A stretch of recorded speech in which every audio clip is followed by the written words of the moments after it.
बच्चों, modified internal rate of return की बात करते हैं। MIRR। वैसे तो ये बहुत सारी प्रॉब्लम्स ऐसी हैं जो IRR में होती हैं, उसको प्रॉब्लम को सॉल्व करता है, लेकिन इतना ज़्यादा फेमस नहीं है। जो सबसे ज़्यादा फेमस है वो NPV या IRR है। इसके पूछने के चांसेस भी ना के बराबर हैं, लेकिन नॉलेज के लिए थ्योरी में आ जाए या नॉलेज के लिए मैं आपको ये बता रहा हूँ।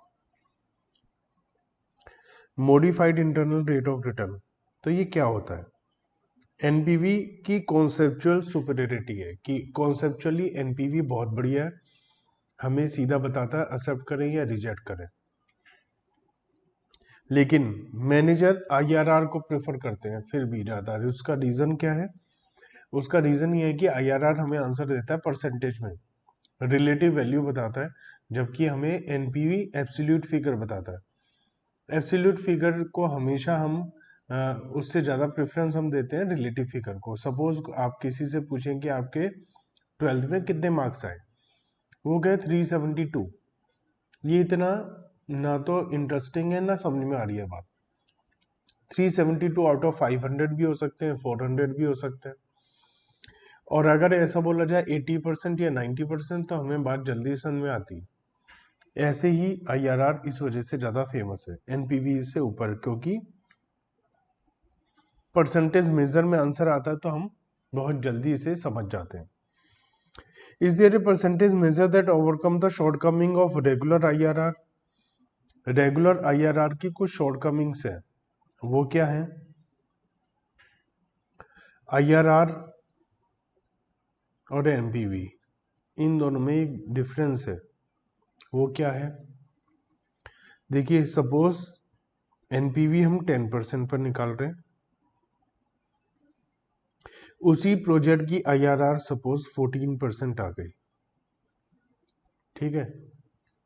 एनपीवी में हमें मान लेते हैं इस क्वेश्चन में 4 साल तक 20,000 रुपीज, 30,000, 22, 35,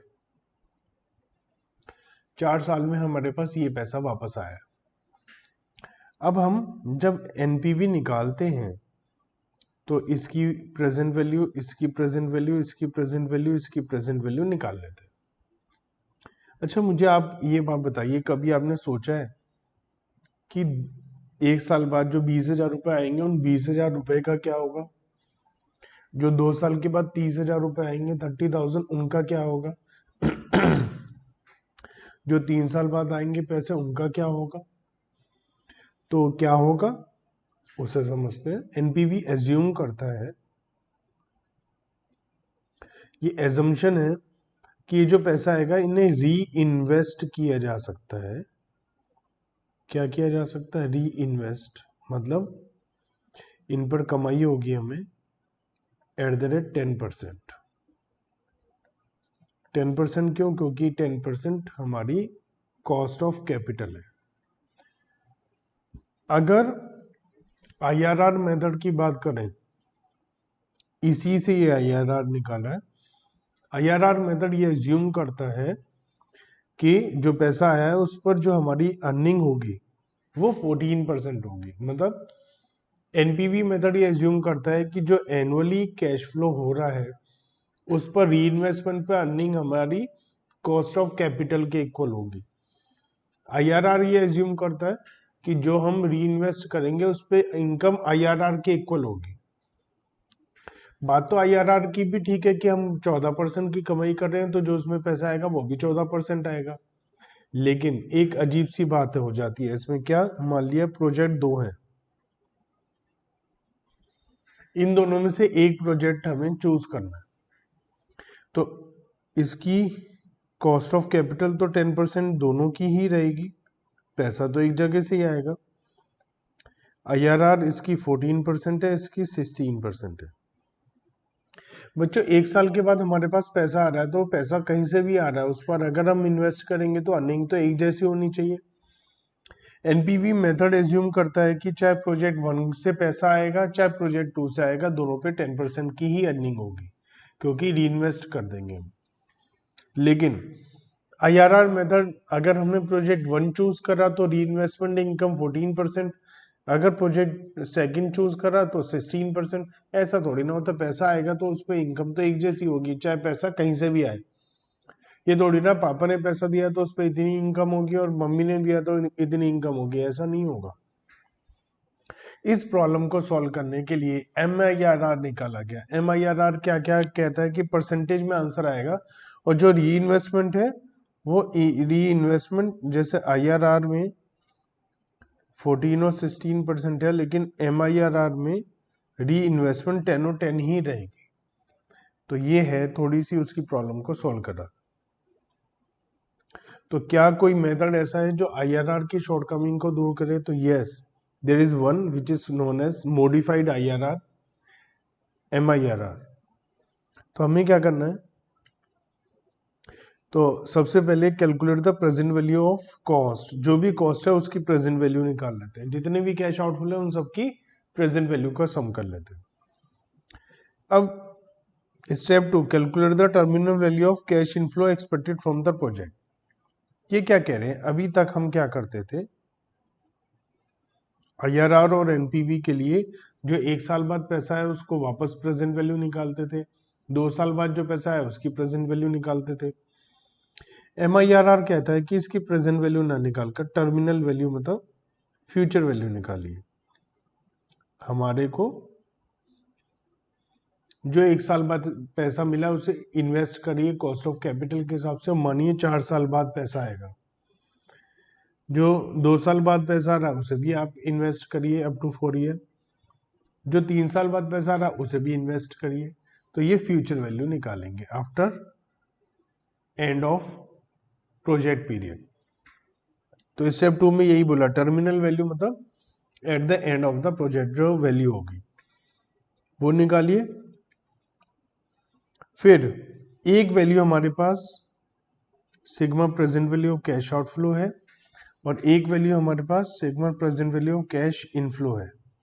अब हमारे पास केवल 2 वैल्यू ही है। अब हमें एक ऐसी रेट निकालनी है जो present value of cash inflow की प्रेजेंट वैल्यू निकाले। Present value of cash inflow should be equal to present value of cash outflow. तो जो भी हमारे पास कैश इनफ्लो हो रहा है उस सारे के सारे कैश इनफ्लो की प्रेजेंट वैल्यू कैश आउटफ्लो के इक्वल हो जाए, ऐसा मेथड हमें यूज करना है। तो टर्मिनल वैल्यू जो हमने निकाली थी उसको रेट हमें पता नहीं है, और प्रेजेंट वैल्यू निकालेंगे तो प्रेजेंट वैल्यू कैश आउटफ्लो के इक्वल आ जाएगा। ठीक है, तो इसके लिए अब हम क्वेश्चन नंबर 34 करते हैं, और 34 क्वेश्चन से समझने की कोशिश करते हैं कि MIRR कैसे निकाली जाएगी।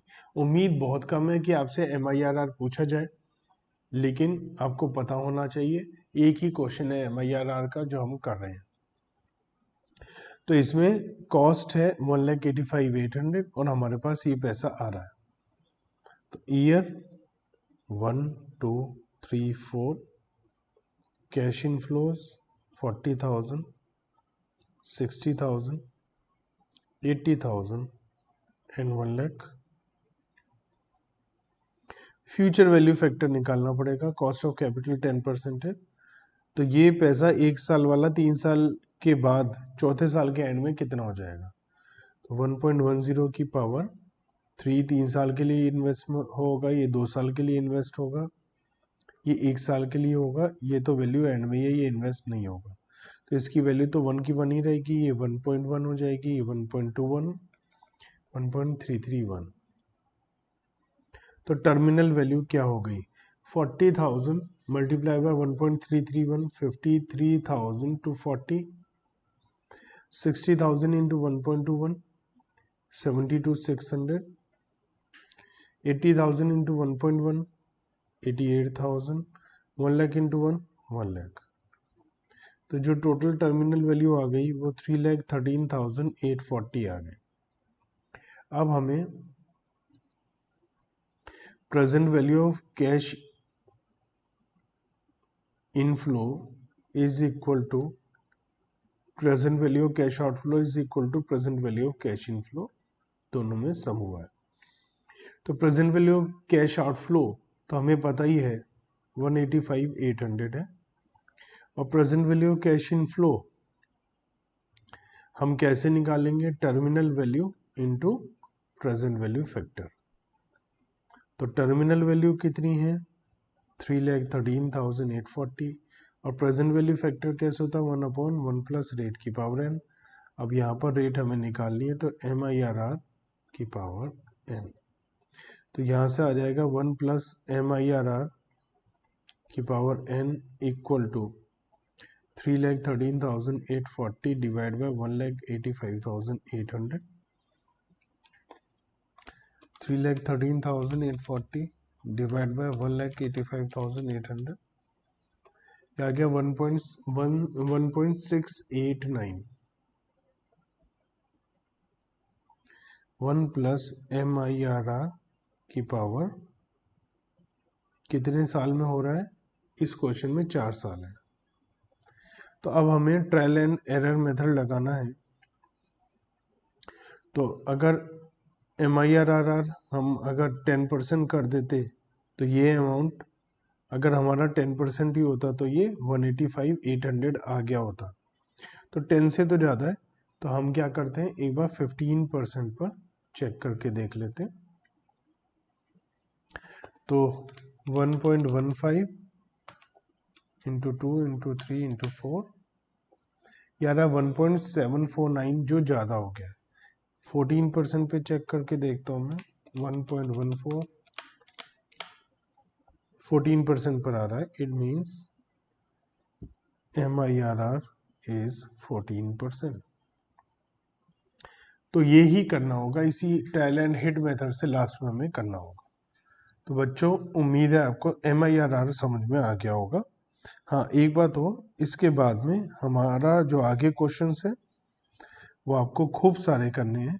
35 करना है क्योंकि इसमें पेबैक पीरियड, NPV और IRR निकालना है। 36 करना है, उसमें भी ये सारे काम करना है। कुल मिलाकर आपको मैं बता देता हूँ कहाँ तक क्वेश्चंस करने हैं, क्योंकि अब काम करने का बहुत सारा है आपके पास।